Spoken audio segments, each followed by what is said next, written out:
Sure. Well, yeah, it's the thing about Krypton is it's a relatively unexplored part of the DC universe, which gives us a lot of freedom, in the world building of it all.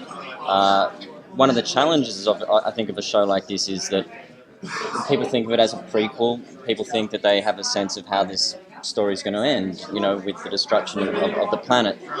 And I think what we've done is challenge that expectation. We have the way we sort of get into our story is to sort of suggest that there's a threat that's coming from present day Earth to Krypton in the past to try and it's a conspiracy to try and prevent Superman from being born. So it makes the show less about a look back at things that happened on this planet, before Superman was born, and it makes it more about the here and now.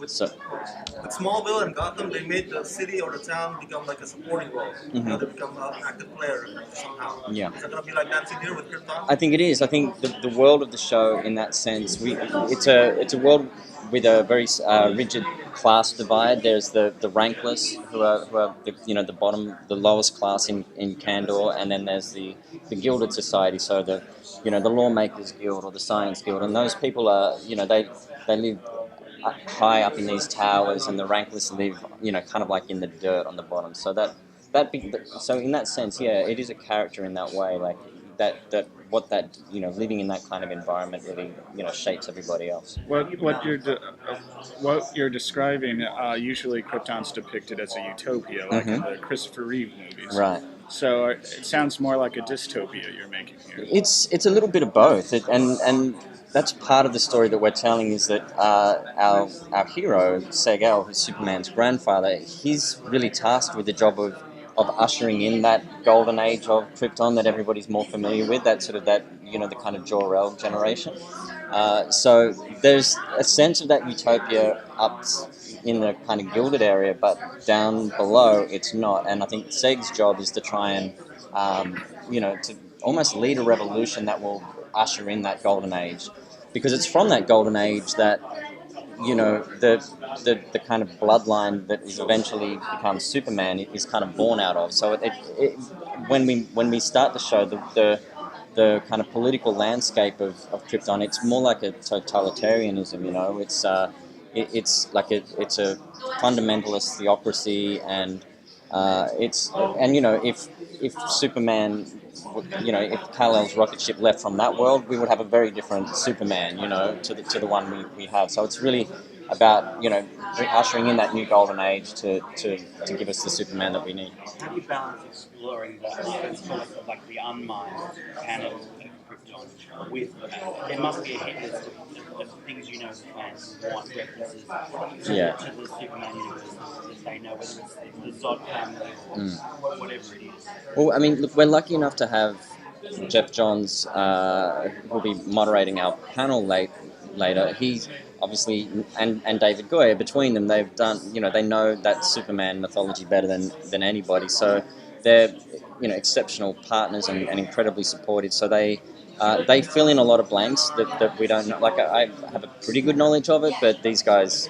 have an extensive. So they're able to kind of, we'll be introducing a lot of characters into the show from the DC, universe, and characters that you wouldn't expect to see in Krypton. And I think that framing device that I mentioned in terms of that conspiracy to sort of unravel Superman's birth, it opens up the show in so many different unexpected ways that allows those other characters to come in. So, yeah, we're blessed to have the whole DC toy box more or less at our disposal, and we have great people to guide us in which toys to use.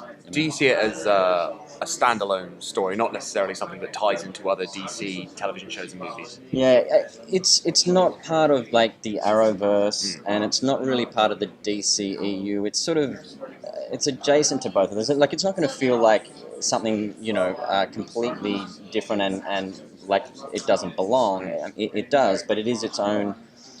By virtue of the fact that it's set on an alien planet and it's set 200 years ago, it is going to have, it's going to feel different in that sense. And it's, I think people will see the trailer later today, but it looks pretty, it has a very unique look. I don't think it looks like anything else on TV.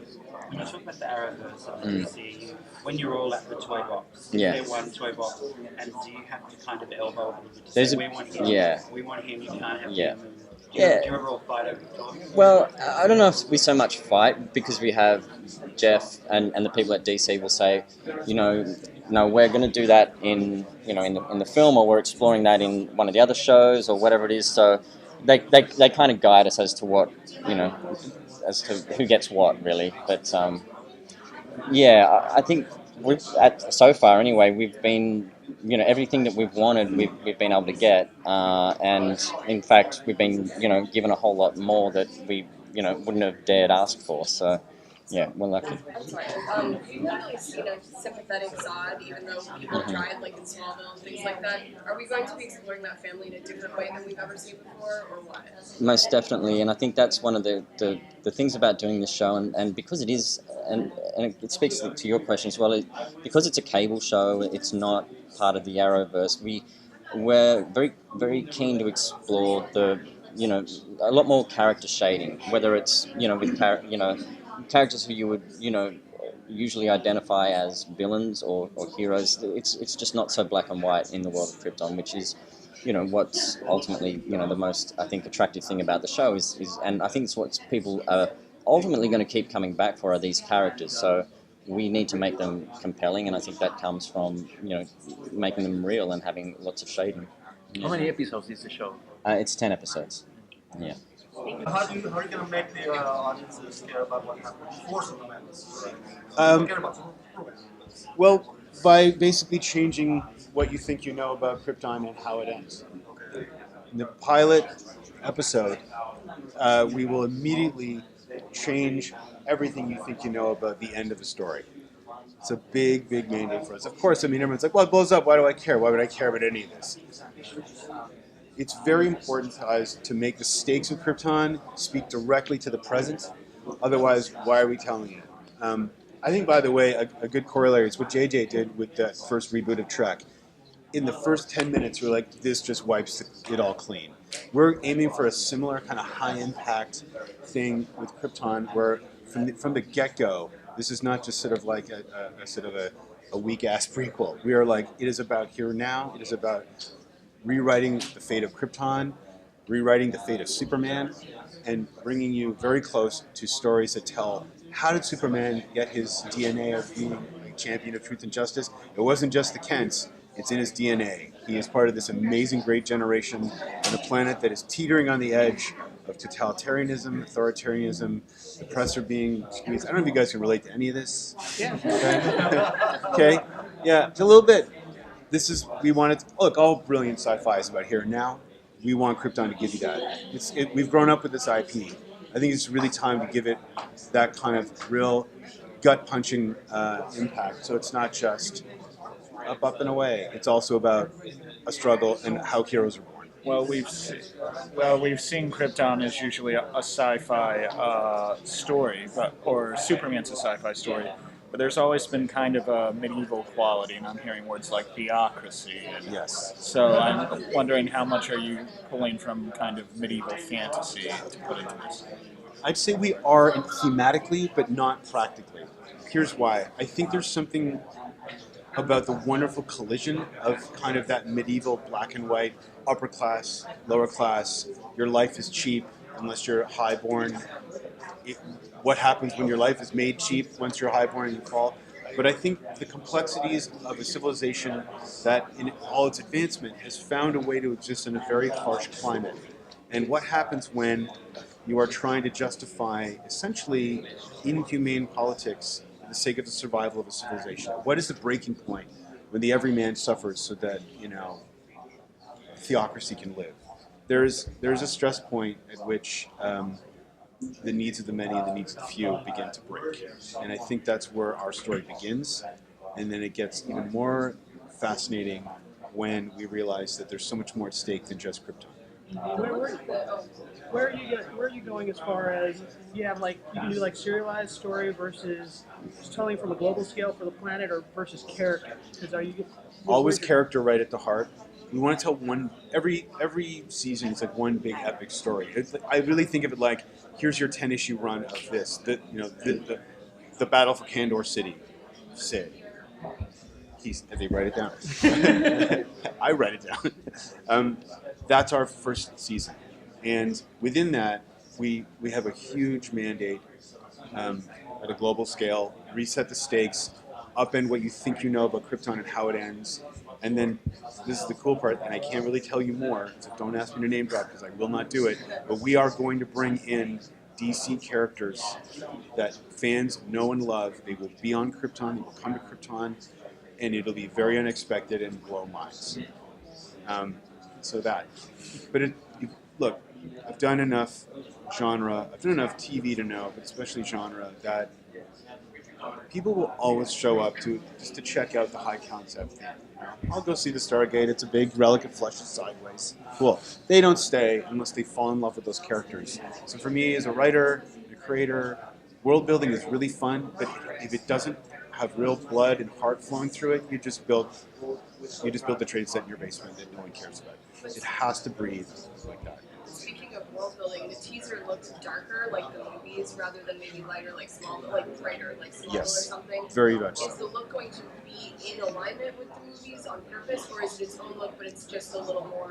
It's its own look. It's definitely less of that kind of like blue sky Earth, the Berlanti-verse, which is has its own voice and tone. We are seeking our own tone, which is a bit more cable, skews a bit more adult.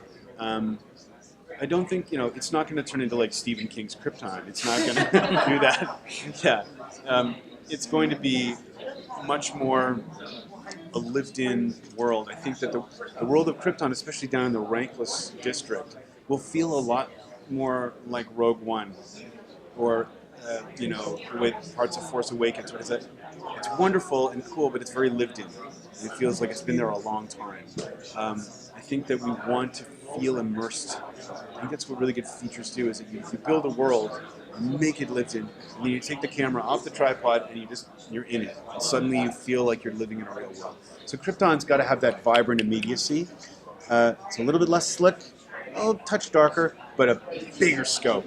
Everything has to look like, oh my God, here we are, there they are. And I think that's the big difference. So Cameron told us that the event began with the possibility of not Superman being born. Yes. So it's like that sci-fi things like what if you travel back in time and kill Hitler, for example? Yes. But in a bad way. That is definitely a big part of it. And what happens if that doesn't happen? Who would come back and try to do that? What happens when you learn about the legacy of your family before it even exists? Who are your allies? Who are those villains? What do they really want? What's so important about Krypton? Why the House of L? And who sends people back? Who wants what? These are the mysteries of the show, and it feels like it is absolutely living and breathing in the present mythos of Superman, even though we are back in this other world. So that, to me, that's a really wonderful. That's what sci-fi can do. Is it can bend it can become a hybrid of a past-present story, and I think it's really fresh.